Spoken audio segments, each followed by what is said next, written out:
aujourd'hui un tuto couture pour la réalisation d'un sac cabas de grande taille. Et je vais reprendre aussi mes vidéos de photos, avec des petits tutos photos et des conseils.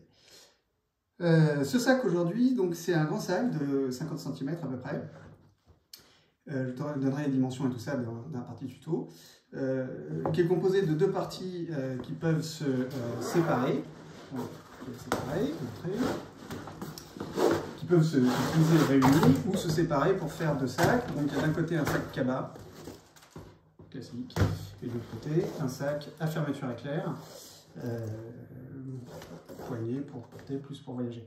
J'ai préparé déjà donc mes deux morceaux de tissu pour les deux sacs.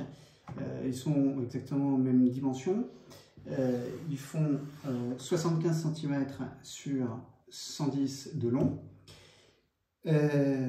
J'ai également donc les anses qui peuvent être en cuir ou en sangle de coton épaisse qui sont prêtes. On reviendra sur les dimensions des anses. Elles font 80 cm pour la grande, pour le sac cabas pour porter à l'épaule, et 45 cm pour la petite, pour faire juste une poignée pour porter à la main. La fermeture éclair qui fait 70 cm. Exactement. Et particularité, c'est une fermeture éclair qui se sépare, c'est une fermeture de blouson en fait. Ce qui va, pour moi en tout cas, faciliter la couture et l'installation dans mon processus.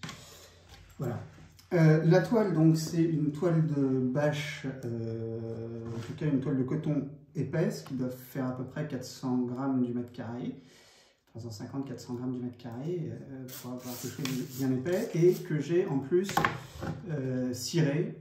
Donc ça, il y a des tutos partout sur comment cirer de la toile. Il faut de la cire liquide et la faire repasser pour bien faire pénétrer. Donc je fais une petite pause pour préciser le processus. Je n'ai pas de patron. J'ai calculé les dimensions en fonction des dimensions du sac que je voulais faire, donc à peu près 40 sur 50 cm. Et le tissu que j'ai trouvé, il se trouve, faisait 150 cm de large. Ce qui fait qu'une fois plié en deux, ça fait deux bandes de 75 cm. Donc c'est la largeur ici de mon tissu. Et donc ça tombe bien, ça tombe juste pour les dimensions du sac que je veux faire. Ça, c'est la taille de ma pièce et je vais faire les coutures à peu près 1,5 cm du bord. Donc ça, en fait, ce sera le haut du sac. Comme c'est la partie cabas, je fais simplement replier un bord vers l'intérieur.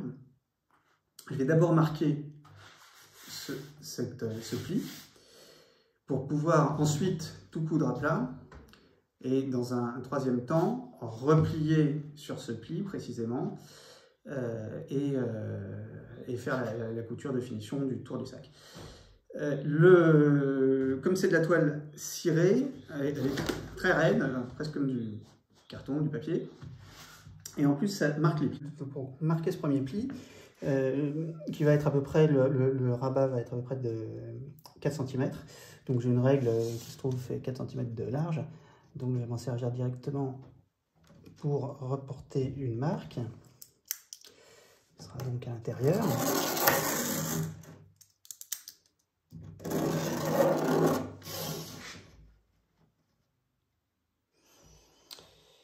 Et je vais marquer le pli sur la règle. Comme ça.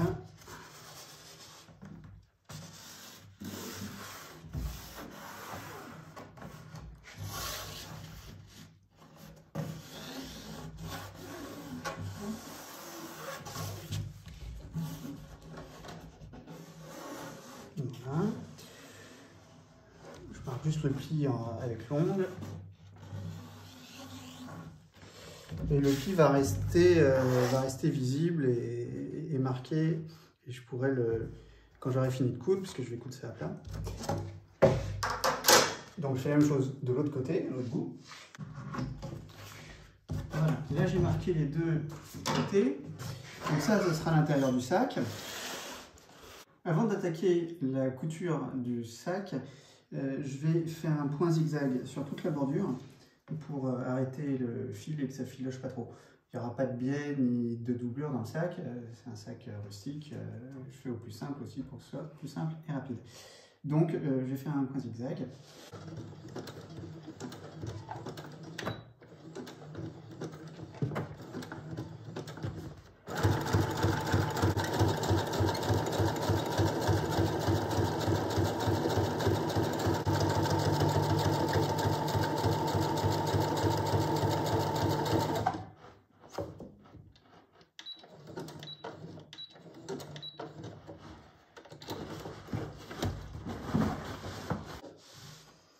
Donc j'ai fini de faire le point zigzag sur tout le tour du tissu.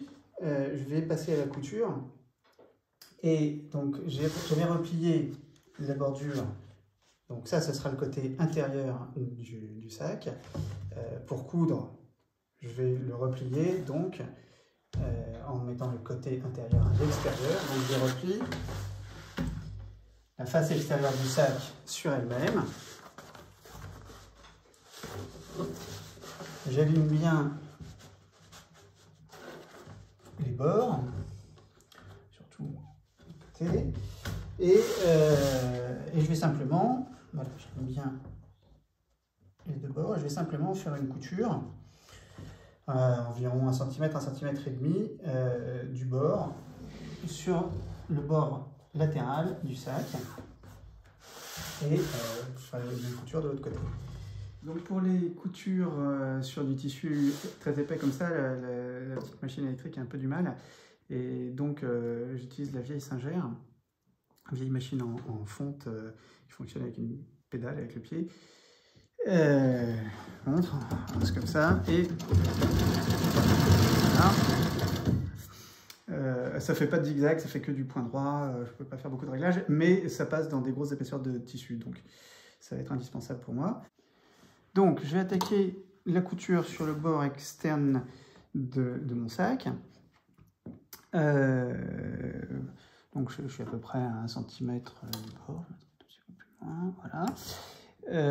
Avec ces machines-là, il n'y a pas de marche arrière non plus. Donc, pour faire le point d'arrêt, je suis obligé de faire retourner le tissu, ce qui est un peu laborieux, vous allez voir. Donc, je fais normal, 3-4 points. Je laisse l'aiguille enfoncée, je retourne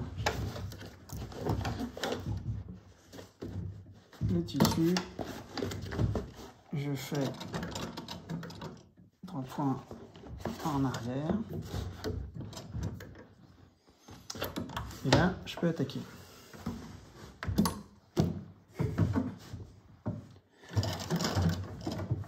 Alors, un pied.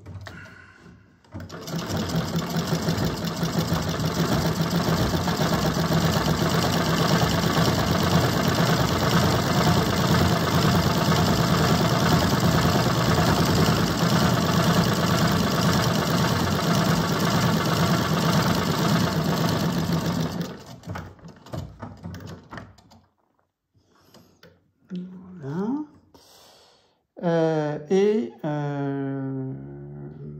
Je vais sortir.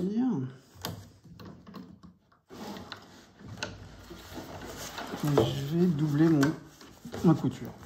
Parce qu'il faut que ce soit solide. Donc c'est reparti.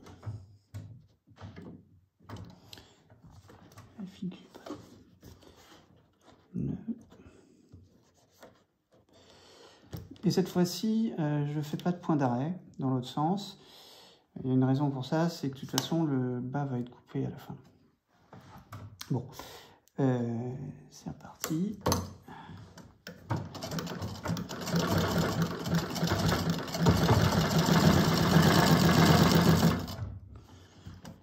Et au bout, on va encore faire un point d'arrêt.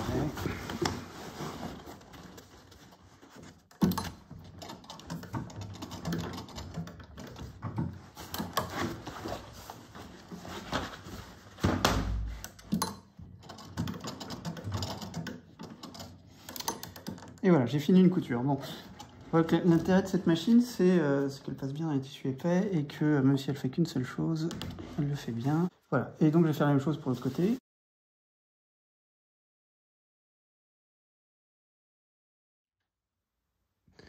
Voilà, donc pour checker la double couture, le zigzag, je vais retourner le bord, hein, donc ça c'est toujours l'intérieur du sac, donc je vais retourner la bordure vers l'intérieur,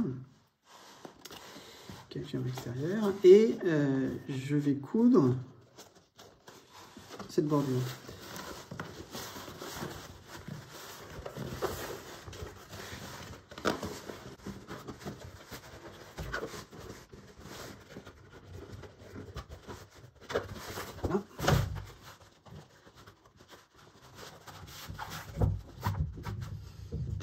Voilà. Donc je vais faire une couture au ras du bord. Et ça c'est facile à faire et ça permet de bien le tenir en place. Et je ferai ensuite une deuxième couture au niveau, à ce niveau-là. Pour ça je serai obligé de mettre, je mettrai un repère sur la machine pour avoir la bonne distance. Parce que je vais coudre en piquant. Ça c'est donc ça sera la face extérieure du sac. Donc je vais coudre en piquant comme ça. Parce que c'est plus joli. J'ai simplement coudre en train de passer comme ça et en tenant le bord écarté et en faisant tourner au fur et à mesure. Voilà. J'aime bien commencer à l'endroit le plus difficile, un peu avant l'endroit le plus difficile, c'est-à-dire l'endroit où il y a l'épaisseur. Comme ça, s'il y a un problème, il faut recommencer, on n'a pas à tout découdre. On peut aussi faire couture en plusieurs fois, mais bon, comme je vais faire toujours un petit point d'arrêt, c'est très facile avec cette machine. Voilà. Donc là, je me cale, si on voit, je prends un repère par rapport au bord du pied, parce que je vais coudre vraiment très près du bord. Je fais 1, 2, 3,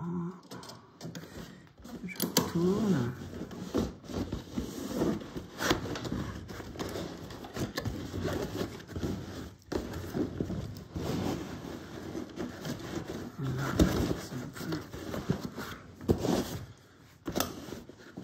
À force.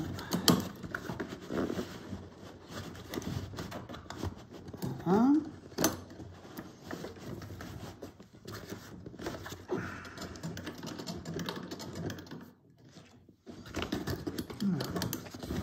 Tout ça pour ça.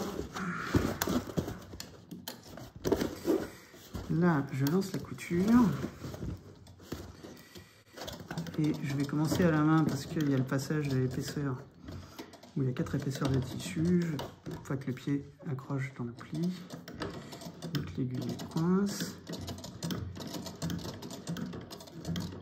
Voilà. Si je voyais quelque chose, je vérifierais que le fil n'a pas cassé parce que ça peut arriver aussi à ce moment-là. Et je vais attaquer. Donc je prépare ma longueur de tissu. Et là, c'est parti. Ensuite, comme je disais, je vais devoir faire la deuxième couture. Et on va peut-être s'arrêter, mais je vais devoir faire la deuxième couture à peu près à ce niveau-là. Et donc, je vais prendre un bout de scotch.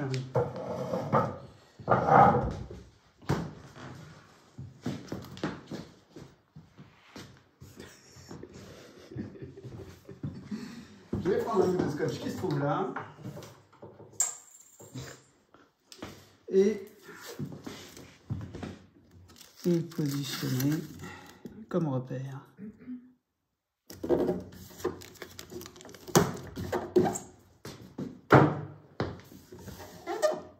Voilà.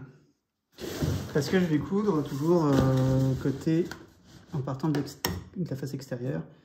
Et donc je ne verrai pas la bordure de mon tissu de l'autre côté. Et avec le scotch, ça me servir de repère. Voilà. On va s'arrêter là parce qu'il faut qu'on aille chercher les pizzas. Donc après la pause, j'ai repris la couture de la bordure du sac.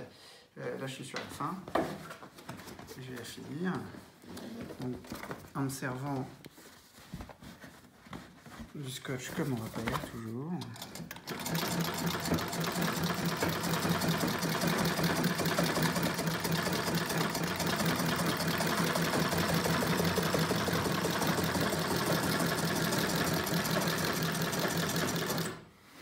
Voilà, là je vais faire mon point d'arrêt.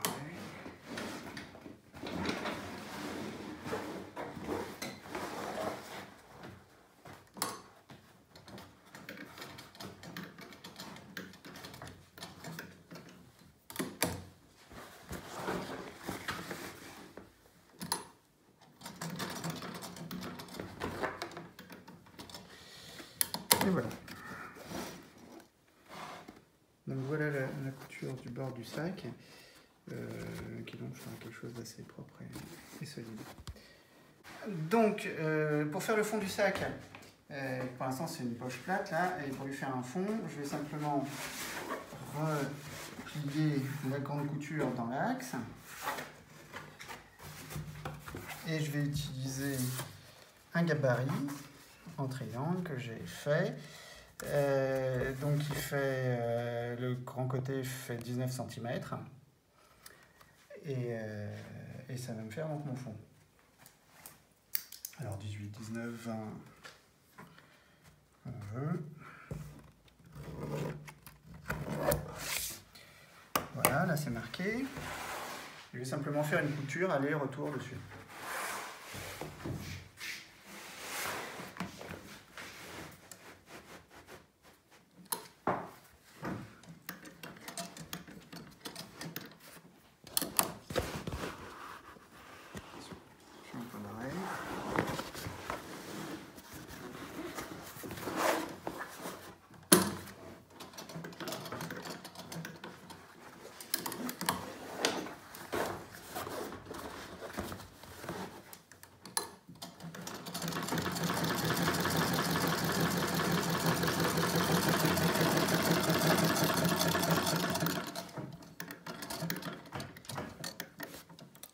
Et pour le retour, je suis obligé de rouler le sac pour qu'il puisse passer sous la machine.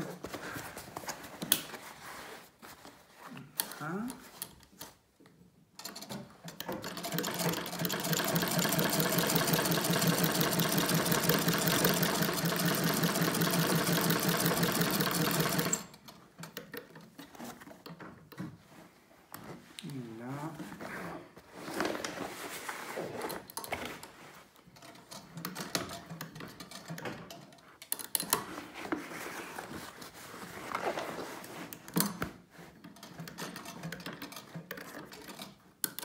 Et voilà. Et donc, là, le cabas est fini. Enfin, la couture est finie. J'ai plus qu'à couper les deux bords qui vont être à l'intérieur. Je pourrais les laisser en place ou les fixer d'une manière ou d'une autre, ou simplement les couper. À ce moment-là, je vais les couper et faire encore un petit point zigzag d'arrêt sur la bordure, comme pour le reste. Et j'ai les ciseaux, c'est parti.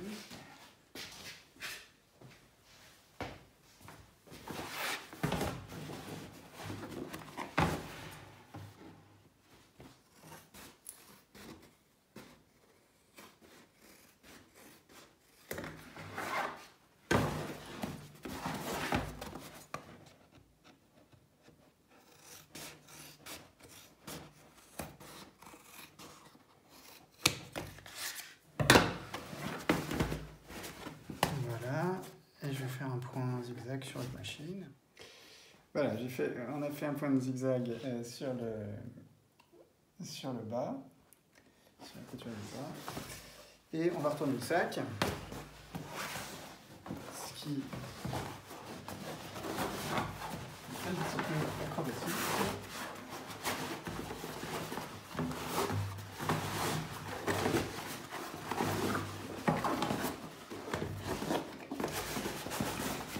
Et on va bien pousser les coins, voilà.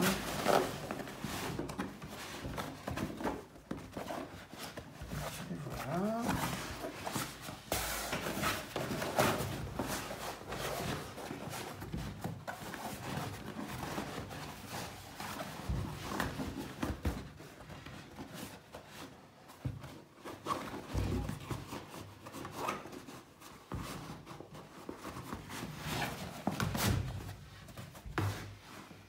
Voilà.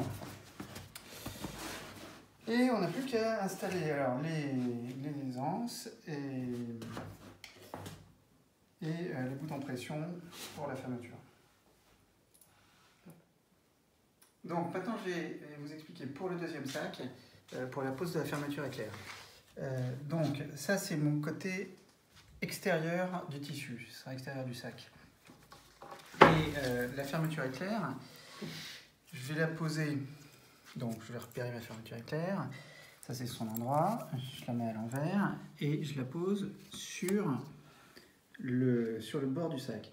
Et je vais en fait simplement coudre le premier côté sur le bord du sac, juste à ras. Alors je vais coudre à peu près au milieu de la bande de tissu de la fermeture. Et donc les deux tissus sont bord à bord. Là, comme ça, voilà. Et une fois que ce sera cousu, je vais pouvoir retourner comme ça, faire marquer le pli et faire une deuxième couture éventuellement pour avoir donc la fermeture sera bien du bon côté, hein, extérieur et dessus du sac. Voilà. Donc ça c'est assez simple. Le truc c'est que donc, la fermeture éclair est double, donc en fait je peux, une fois que j'ai bien repéré, je vais la dédoubler et je vais coudre, donc je ne vais pas lâcher, je vais coudre ce bord là comme ça. Je vais positionner au ras du tissu parce que comme ça c'est à peu près centré par rapport à l'autre côté. Voilà. La fermeture éclair sera au centre par rapport aux deux extrémités. Hein. Et le deuxième bout, ensuite je vais le coudre de l'autre côté dans la même position. Et il sera cousu comme ça. Donc, voilà. Donc, bon, je vais d'abord faire un point de zigzag sur tout le tour et ensuite je vais faire cette couture sur la vieille machine. Donc, j'ai fait mon point de zigzag tout autour du tissu. Là, je me suis mis en place. La fermeture éclair alignée au bout du tissu, sur le bord latéral du sac. Et je vais coudre donc au ras du bord supérieur. À l'envers comme on avait vu. Et je couds, bon le pied passe au ras de la fermeture, donc ça me donne 5 mm à peu près entre la fermeture et l'aiguille. Et là j'ai déjà fait mon point d'arrêt, mais je vais commencer à coudre donc au niveau du début de la fermeture. Comme ça laisse un espace libre, puisqu'ici il y aura la couture et cette petite languette ne doit pas être prise dans la couture, on fera ça vraiment pas la finition, mais il faut qu'elle reste libre. C'est parti, c'est parti.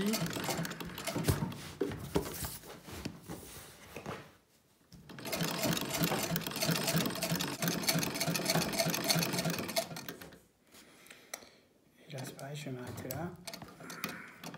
Et je vais faire mon point d'arrêt.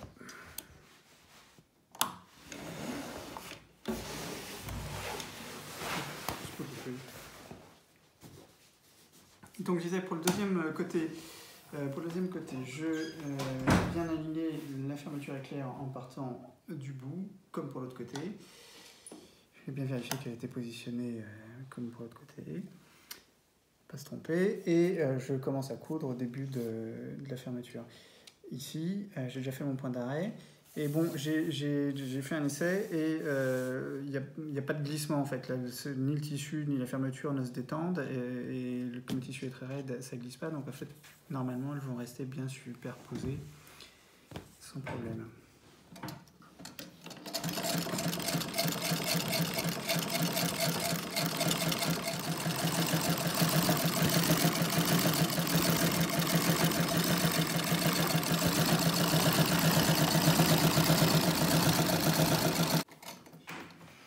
Voilà, et là, le point d'arrêt. Voilà, et donc maintenant je retourne la fermeture éclair, le bord, je fais un pli. Si la toile est bien cirée, je le tiens en place comme ça, juste en marquant avec le doigt, ou alors là, celle-là je l'ai cirée plus légèrement, donc je vais passer un coup de fer à repasser. Pour marquer le pli, j'en profite pour bien aligner. Si jamais la couture est pas très droite.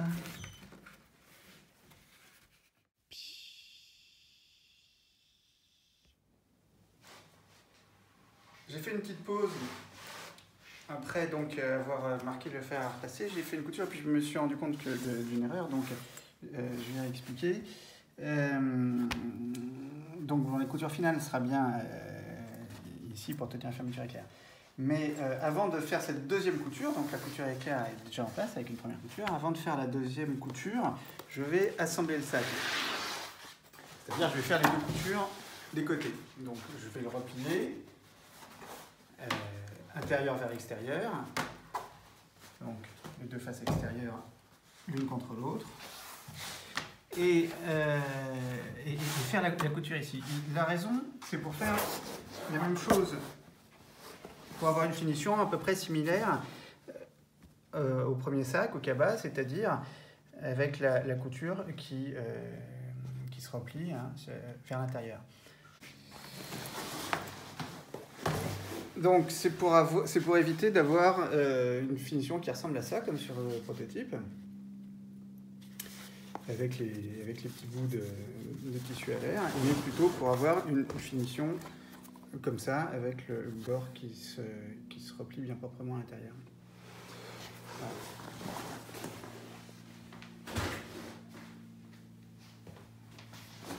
Donc simplement, je replie simplement le tissu, je le mets bien en place, et je vais faire une couture comme pour l'autre, 1 cm, 1 cm et demi du bord.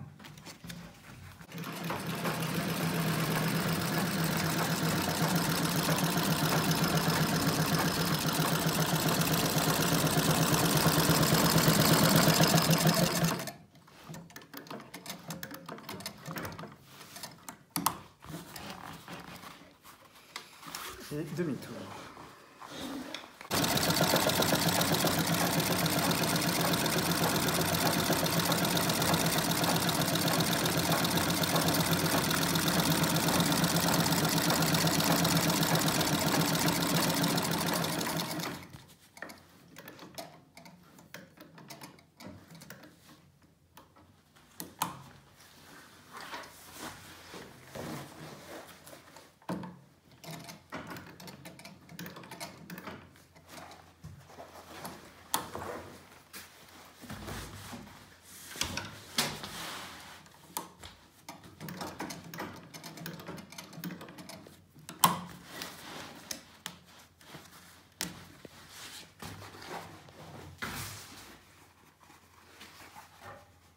Pour le deuxième côté, en fait, il y a un côté de la fermeture où on voit que la fermeture éclair s'arrête avant la couture externe que je viens de faire.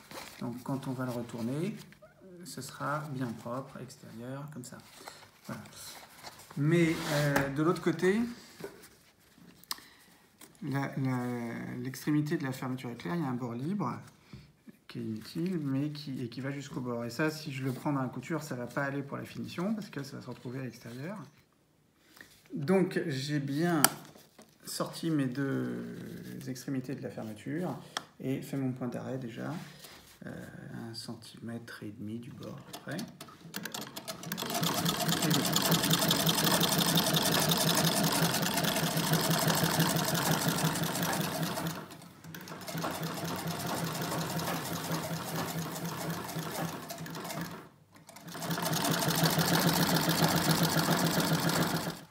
Voilà, donc là j'ai fait les coutures externes, je vais pouvoir retourner ça et faire la dernière couture de la fermeture éclair.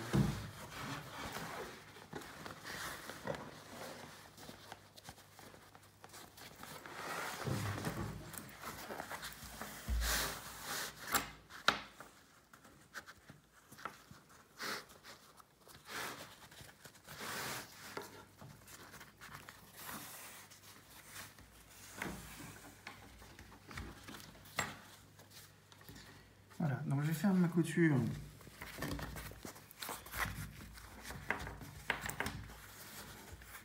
au ras du pli, plus près possible du pli, à peu près ici, et au bout, il faudra que je fasse attention à bien replier l'extrémité de la fermeture éclair, comme ça, de manière à passer et à la piquer. Voilà. À l'appliquer dans le pli, à prendre dans la couture en fait. J'ai bien mis en place les extrémités de la fermeture éclair en dessous, et je vais commencer par cet endroit là avant de faire tout le tour du sac pour être tranquille. Il faut donc que je fasse un point d'arrêt d'abord. Donc je vais piquer, je vais essayer de piquer un peu plus près, voilà, pour directement prendre cette première couture dans le point d'arrêt. Et vérifier que ça avance bien. Voilà.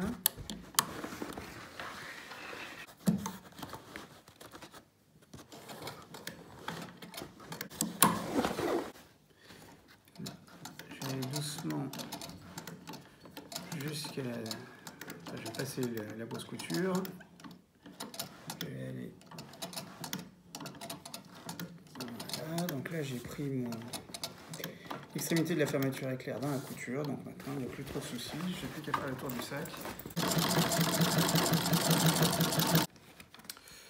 Voilà, j'ai mis en forme l'autre côté, bien positionné, les fermetures, le pli, avant d'arriver dessus. Attention, je n'avais plus ma couture.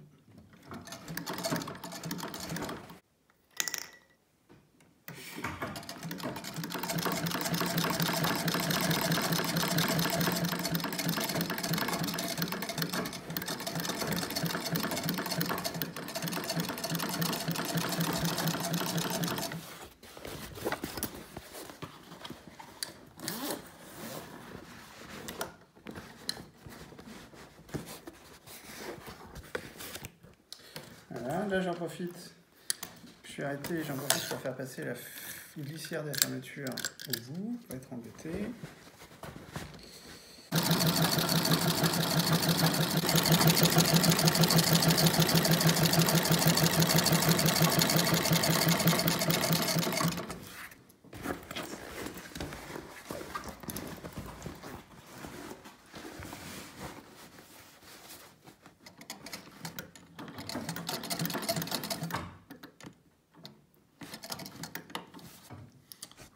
Et là j'ai fini, je fais mon point d'arrêt.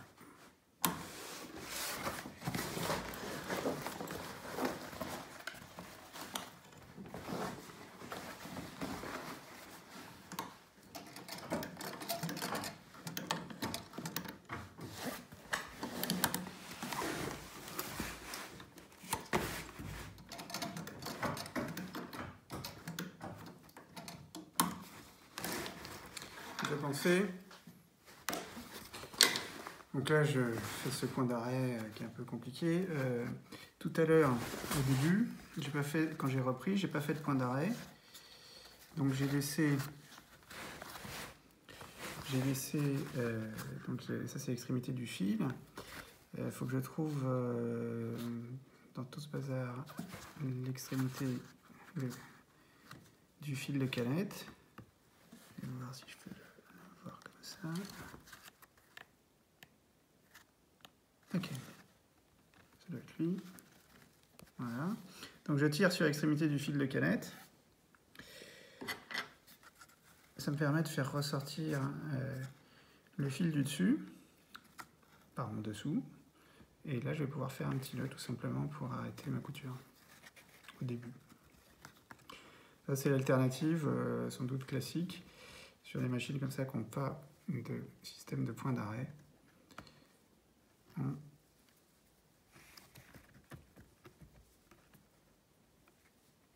On fait le nœud à la main.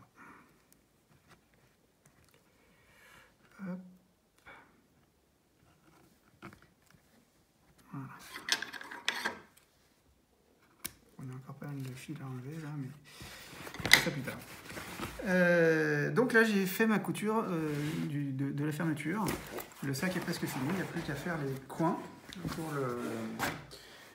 pour le fond.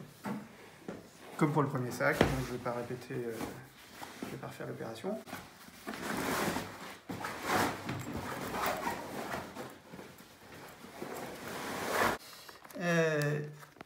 De ce côté-là, la fermeture s'enfile comme sur un blouson.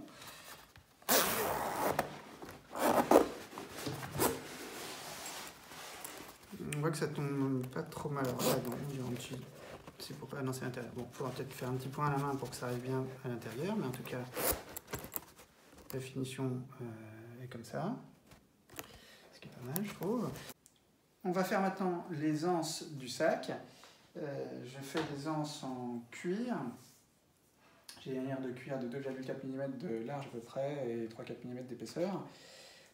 Ça pourrait être de la sangle en tissu, mais c'est pratiquement plus difficile à trouver que du cuir de la bonne sangle en tissu.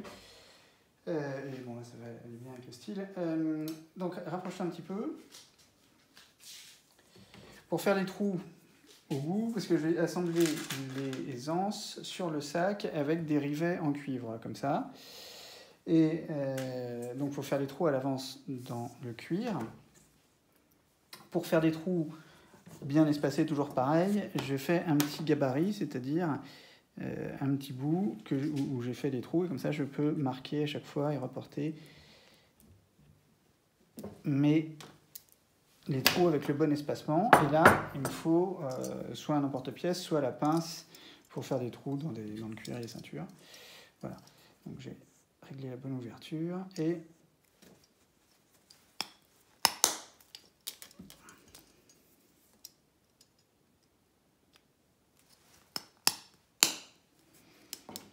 je fais mes trous. Je fais les trous des deux côtés, pareil. Ça, c'est des poignées pour les petites poignées pour le sac qui font à peu près 40 ou 45 cm, je ne sais plus. Et ça, c'est les grandes qui font environ 80 cm.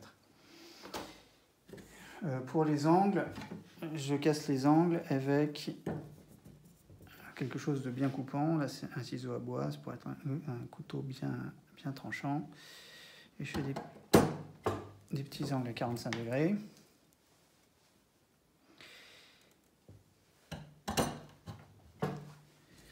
Voilà, et pareil de l'autre côté. Tu peux couper. Alors j'ai aussi préparé des petits renforts pour mettre de l'autre côté, à l'intérieur du sac, pour renforcer le point de fixation des rivets.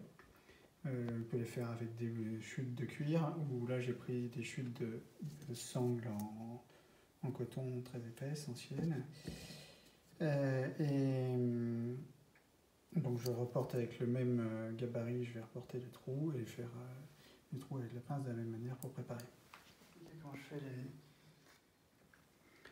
Donc je vais montrer comment je fais les repères pour placer les anses et en même temps les boutons de pression que je vais mettre. Ça c'est le cabas donc. Et je mesure donc pour trouver le milieu, j'ai 72 cm, donc je vais mettre une marque à 36 à l'endroit où j'aurai mon bouton de pression central.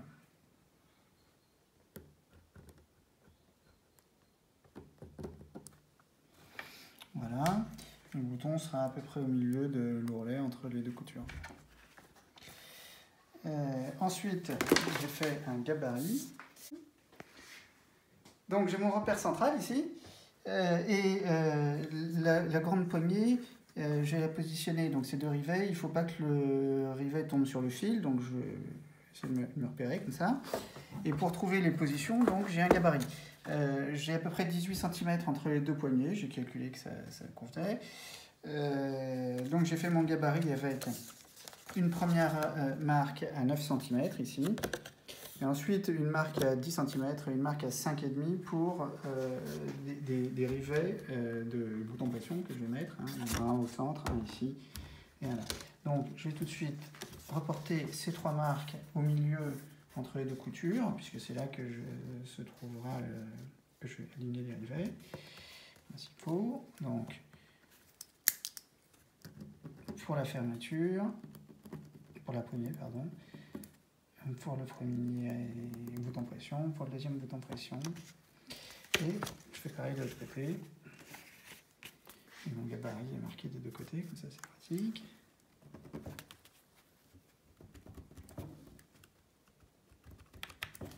Voilà. Donc j'ai toutes mes marques. Donc je vais marquer la position de mes rivets. Du coup je vais mettre un rivet au niveau du milieu de la couture et l'autre du milieu de l'ourlet là, et l'autre un peu plus bas. Je pourrais les mettre un peu plus près comme ça, mais ce sera plus joli si toutes les pressions rivets sont alignées. Et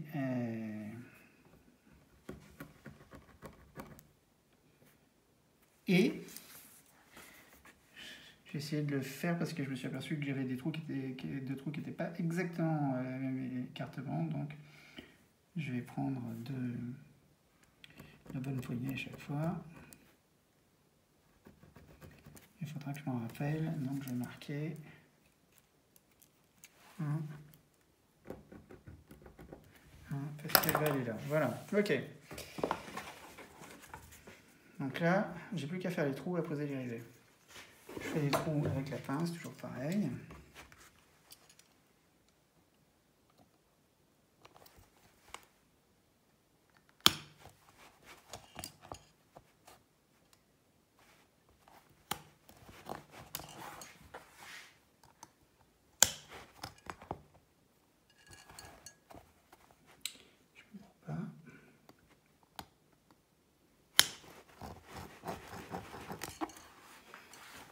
Et j'en profite pour faire les autres.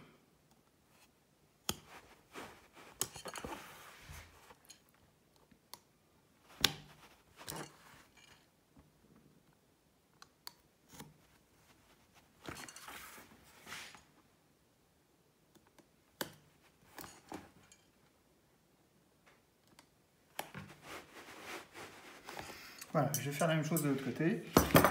Et on va aller poser les rivets. Donc je mets en place les rivets. On peut les mettre dans par en bas ou par en haut, peu importe, mais je préfère la face lisse à l'extérieur. Et donc c'est le bon côté de ma sangle. Je la mets en place dans les trous que j'ai fait dans la toile. Ça rentre sans problème. Et de l'autre côté, je retourne la toile. Et de l'autre côté, je mets mon renfort. Là, je le trouve un petit peu juste, mais ça passe. Voilà. Ensuite, on met en place des petites rondelles sur lesquelles qui vont servir à bloquer l'ensemble et sur lesquelles on va venir écraser la tête. Alors, la première étape de préparation, c'est de bien enfoncer les rondelles. J'ai un petit outil, c'est juste un petit bout de tube d'alu pour un montant des sourds, voilà. Pour enfoncer les rivets, mais c'est pas suffisant. Il va falloir mater les rivets au marteau. D'abord, on coupe les rivets, ce qui dépasse, on le coupe. Théoriquement, la hauteur qu'on doit laisser dépasser est à peu près égale au diamètre de la tige du rivet. Bon, donc avec une bête pince coupante, il faut qu'elle coupe bien, sinon c'est difficile. Et en fait, vu la forme des dents et tout, il suffit que je coupe comme si je coupais un ras, mais ça, comme ça coupe pas un ras, ça va laisser juste ce qu'il faut. Voilà. Il faut avoir des lunettes pour faire ça, parce que sinon c'est dangereux. Voilà, et ça laisse dépasser la tête du rivet. Celui-là c'est peut-être un tout petit peu court, mais ça va aller. Et le deuxième, c'est un tout petit peu plus. Voilà. Voilà, et ensuite on écrase au marteau. On peut écraser directement ou utiliser un petit outil, je crois que c'est une bouterolle, avec un petit creux, un dôme en fait, creusé dans l'extrémité, qui va directement donner une forme arrondie au rivet. Ça va aider. Et là, on y va.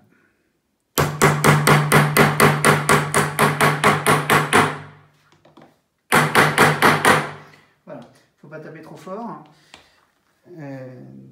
Tu vois le résultat. Le rivet s'est arrondi. Alors on peut l'arrondir encore. On fait taper plus ou moins.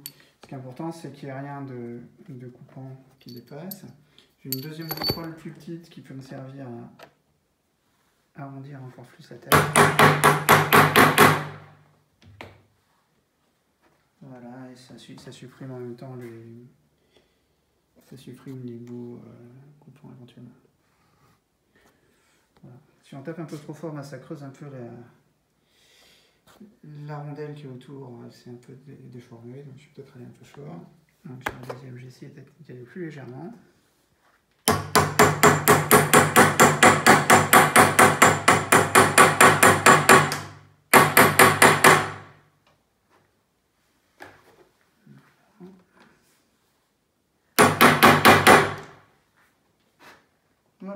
c'est bien.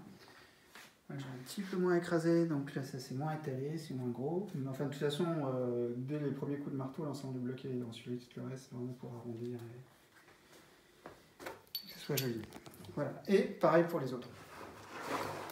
Donc j'ai sur ce sac-là les 4 anses, donc ça fait 8 rivets, 2 ans, ça fait 8 rivets à poser. Et le deuxième sac pareil. Et au passage, je me suis servi d'une masse comme enclume en fait, une masse à acier. Voilà, ça évite d'abîmer la table et tout ça, mais bon, sinon du bois bien dur, une chute de bois, ça peut le faire. Ok. Et bien sûr, avant de poser le deuxième rivet pour le deuxième côté de l'anse, bien vérifier que c'est bien dans le bon sens, recto verso, pas poser un côté à l'endroit, un côté à l'envers. Voilà. Merci. Pas forcément de pas filmer là.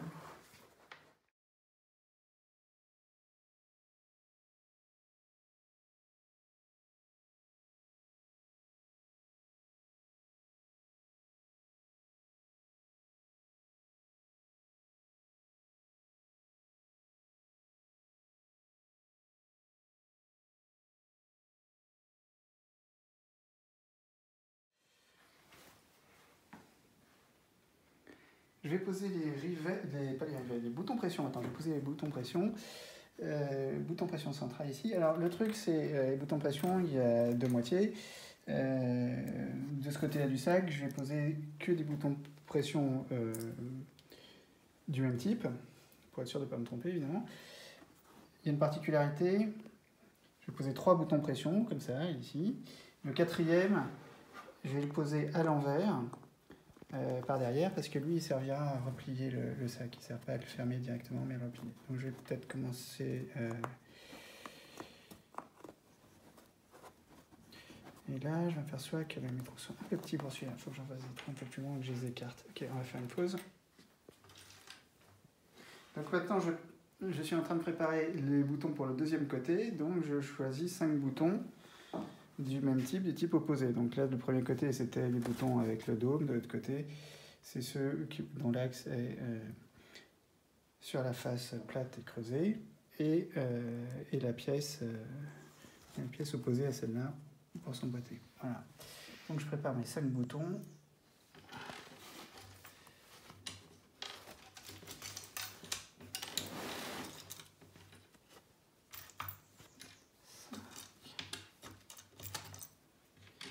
Un, 3, 4, 5, voilà.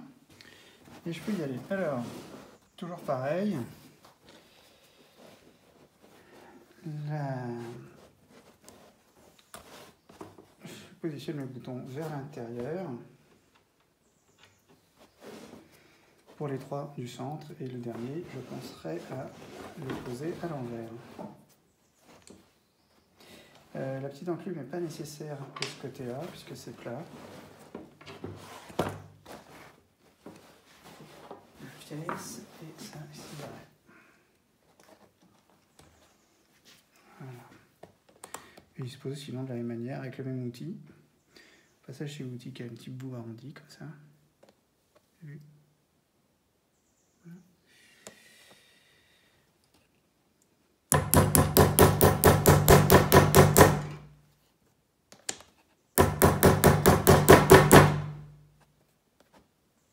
Ok. Top, tu peux mettre en...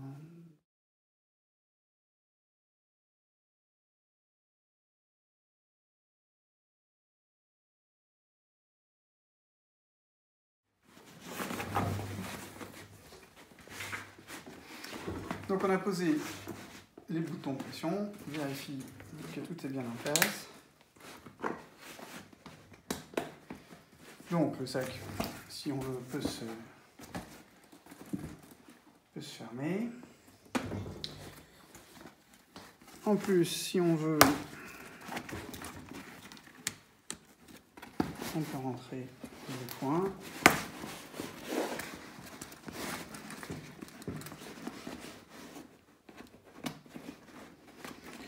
Et ça le rend un petit peu plus maniable. On peut toujours mettre les boutons pression ici en même temps. Voilà.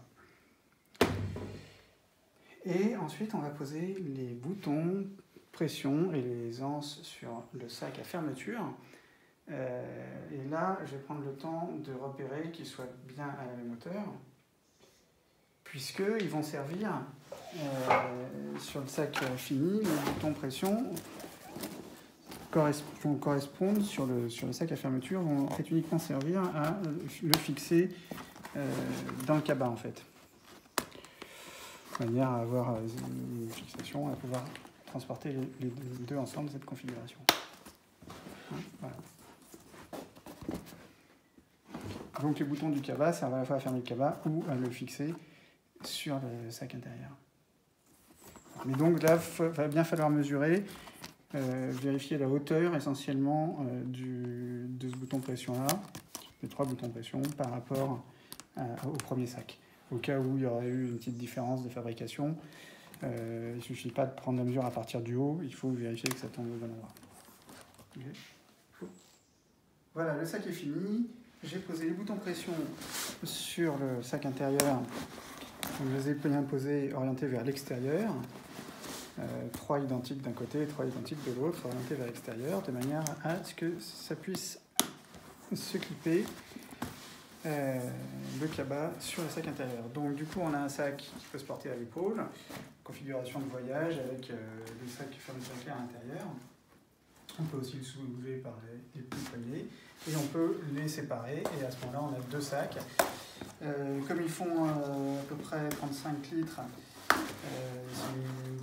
c'est un assez gros volume, donc ça peut bien répartir d'avoir un sac à l'épaule et un sac à la main de l'autre côté. Ça fait un bon équilibre. Voilà pour les sacs. Et donc on a une finition rustique, sans doublure, ce qui permet de gagner du temps, du poids, et il n'y a pas de doublure qui risque de s'abîmer à l'intérieur. Et la toile épaisse. Voilà. Et donc l'intérêt d'utiliser une machine comme ça, évidemment, si on a une machine industrielle ou autre qui permet de coudre du jean ou plus épais, il n'y a pas de problème. Mais c'est vrai qu'à la maison, c'est une machine qui est sympa à avoir parce qu'elle est jolie, décorative, et qu'elle marche toujours quand on en a besoin. Et ça permet d'avoir en double avec une petite machine pour faire des choses légères ou bien sûr des bouts de tanière, des points spéciaux, mais d'utiliser la Vieille-Singère pour faire des coutures sur le tissu épais, parce que vraiment ce tissu il est très raide et les aiguilles avec une machine standard ont du mal à traverser. Dès qu'il y a 2 épaisseurs, c'est bien compliqué. Voilà. Merci de votre patience. C'était une vidéo un petit peu longue et à bientôt.